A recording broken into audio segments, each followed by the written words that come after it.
राधे राधे सभी को मेरा। आशा करती हूँ आप सभी लोग स्वस्थ एवं कुशल हों। और आज मैं काफ़ी समय से ये सोच रही थी कि मैं आपके लिए एक भगवान की एक पौराणिक प्रसंग को सुनाने के लिए वो आज थोड़ी समय की व्यस्तता की वजह से नहीं कर सुना पाई। आज मैं चाह रही हूँ कि थोड़ा सा समय मिला है तो मैं ज़रूर आपको ये कथा सुनाऊँ। आज की जो कथा का प्रसंग है वो एक वृंदा नाम की जो कन्या थी उसके लेकर है। जो वृंदा की कहानी है वो तुलसी के पौधे के से जुड़ी हुई है। तुलसी का पौधा होता है जो हमारे घर में पूजा होती है, उससे जुड़ी हुई है, जो एक पौराणिक कथा के रूप में वर्णित है। वृंदा जो थी वो राक्षस कुल में जन्मी थी, लेकिन भगवान विष्णु की क्या थी, परम भक्त थी। उसका विवाह दानवराज जलंधर के साथ हुआ था। उसका विवाह किसके साथ हुआ था? दानवों का जो राक्षसों का राजा था जलंधर, उसके साथ हुआ था। एक बार देवताओं और दानवों के बीच क्या हुआ, युद्ध हुआ।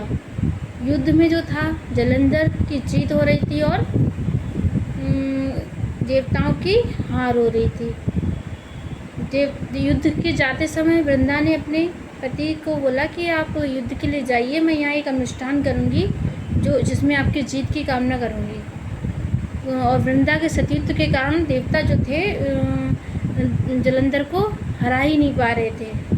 फिर सारे देवता विष्णु भगवान के पास पहुँचे, बोले विष्णु जी से कि भगवान हमारी रक्षा करो। वो बोले कि मैं मतलब ऐसे वृंदा को साथ छल नहीं कर सकता।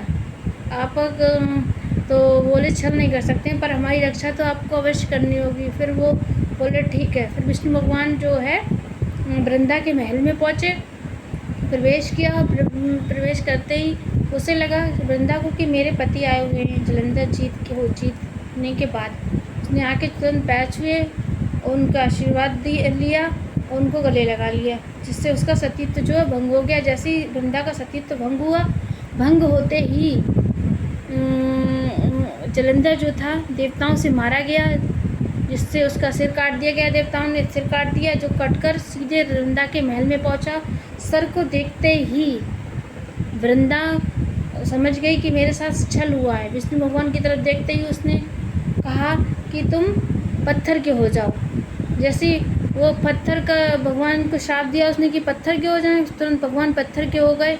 तो बाद में देवताओं के द्वारा उससे माफ़ी मांगी गई और देवताओं ने भी देवताओं से माफ़ी मांगी कि मैंने क्रोधवश ये उनको वो दे दिया, पत्थर के हो गए। वृंदा ने सती होने का फैसला कर लिया अपने जलंधर पति के साथ कि मैं सती हो जाऊंगी। सती होने के बाद जो उसकी राख थी, उस राख से एक पौधा निकला, जिस पौधे को हम आज तुलसी के रूप में जानते हैं। तो और घर घर में पूजा होती है उस पौधे की। भगवान जो है शालिग्राम के रूप में, जो पत्थर थे वो शालिग्राम के रूप में पूजनीय हुए बाद में। फिर उनके साथ ही तुलसी जी का विवाह हुआ और तुलसी की और घर घर में आज पूजा होती है। कार्तिक मास में एकादशी के दिन उनकी पूजा होती है और लोग उत्सव के रूप में उसे मनाते हैं। और आज भी ये परंपरा है कि तुलसी विवाह की परंपरा आज भी है हमारे हिंदू समाज में। और सनातन धर्म में आज भी पूजा होती है तुलसी हिंदू की। और सभी के लिए राधे राधे।